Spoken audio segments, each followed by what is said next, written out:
Hello everyone, welcome to the first LeetCode problem of the LeetCode 75. So this one is merge strings alternately. You're given two strings, word 1 and word 2. Merge the strings by adding letters in alternating order starting with word 1. If a string is longer than the other, append the additional letters onto the end of the merged string. So this is the example they gave us. So let's try to create an algorithm to work through this. So first we take A, first letter of word 2, P, second letter of word 1, B, then Q, then C, and then finally R. So now that's kind of the process we need to take when we're creating our algorithm. Iterate through both words at the same time. So now getting into the solution, we have this merge alternately function. We want to create a merged array to store the characters in. I can get into why we want a merged array instead of a merged string in another video if you're interested. Also initialize the indices I and j to 0, and then we loop through both strings until 1 is exhausted. So while I is less than length word 1 and j is less than length word 2, append that character from word 1, append that character from word 2, and then increment I and j. Once that is finished, one string might be longer than the other, so we need to take care of that.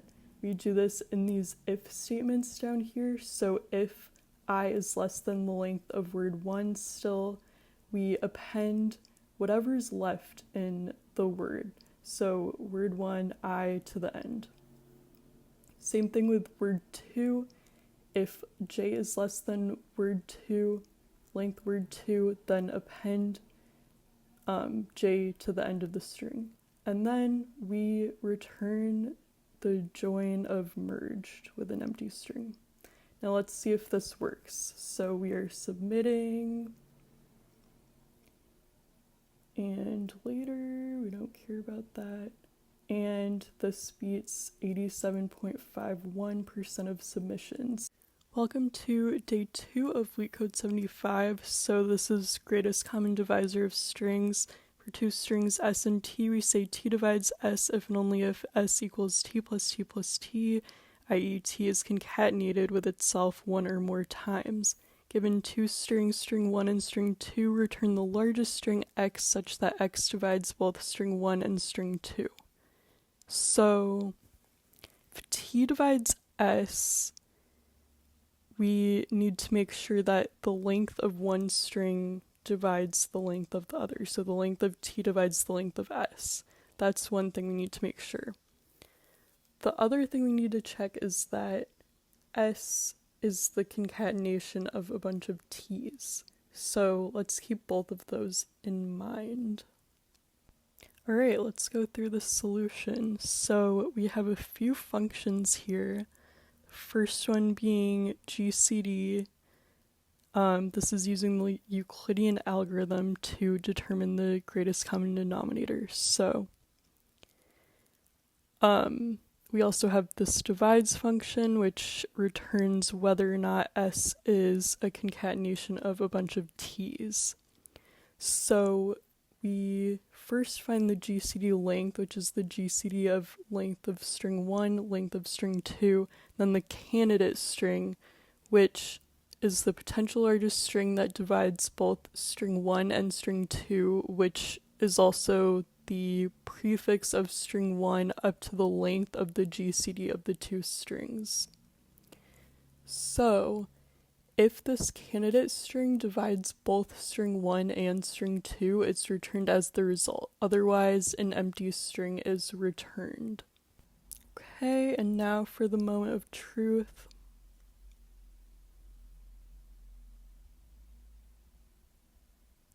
And there we go. Welcome to LeetCode 75, day 3. We are doing kids with the greatest number of candies. So there are n kids with candies. You are given an integer array candies where each Candies I represents the number of candies the ith kid has, and an integer, extra candies, denoting the number of extra candies that you have.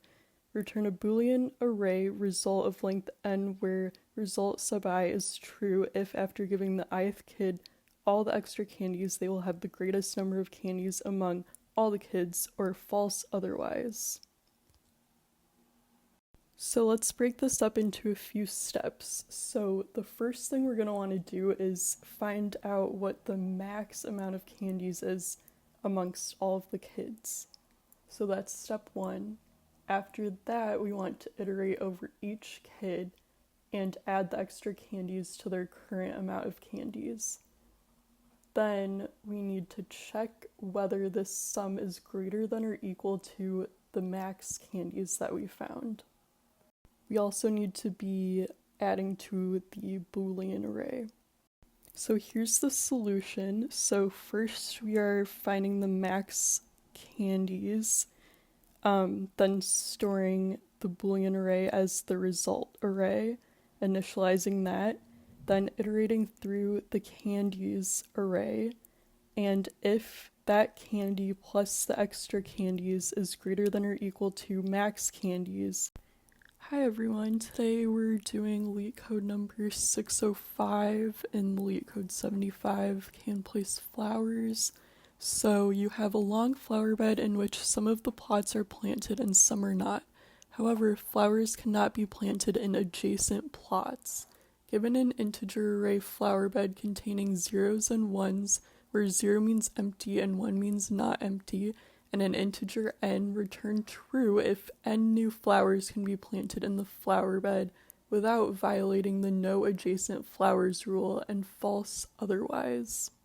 So in this example they gave us, we first check the first element, which is 1, so we know we can't plant a flower there. We go to 0, we check the element before it, the element after it.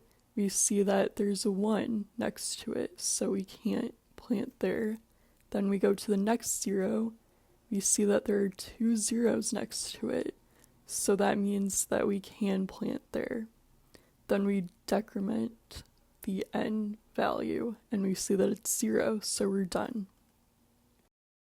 Alright, let's go into the solution. So first, we are checking to see if n is 0. If it's 0, then we return true. Then we're storing the length of the flower bed. So for I and range length, we're iterating through the flower bed. We're seeing if the flower at I is 0, or if there isn't a flower. If the plot is 0, then checking the previous and next plots, seeing if those are empty. So those cases would be if I is 0, or flower bed sub I minus 1 is 0, or I is the length minus 1, or flower bed I plus 1 equals 0. Then if empty previous and empty next, then we plant a flower there. So flower bed sub I equals 1, decrement n, and then if n equals 0, then return true. Otherwise, we're returning n if n is equal to 0. So there you go. Welcome back to LeetCode 75. This is day 5, reverse vowels of a string. So given a string S, reverse only all the vowels in the string and return it. The vowels are A, E, I, O, and U, and they can appear in both lower and upper cases more than once. So let's take a look at the example. They give us S equals hello. So what we're going to want to do is find the vowels, so that would be E and O, create a list, EO, reverse it, so that becomes OE, and then put those letters back in the original string. Alright, now let's go over the solutions. So first we create a set of all of the vowels in lowercase and capital letters. Then, for each character in S, we see if it is in the vowels set. Then we reverse that list.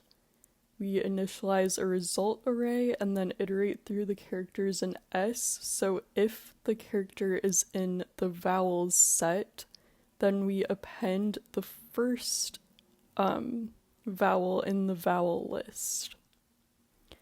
And we also pop that from the list so that we don't add it again. Otherwise, if the character is not a vowel, then we just append the character. So let's see if this works. And there you go.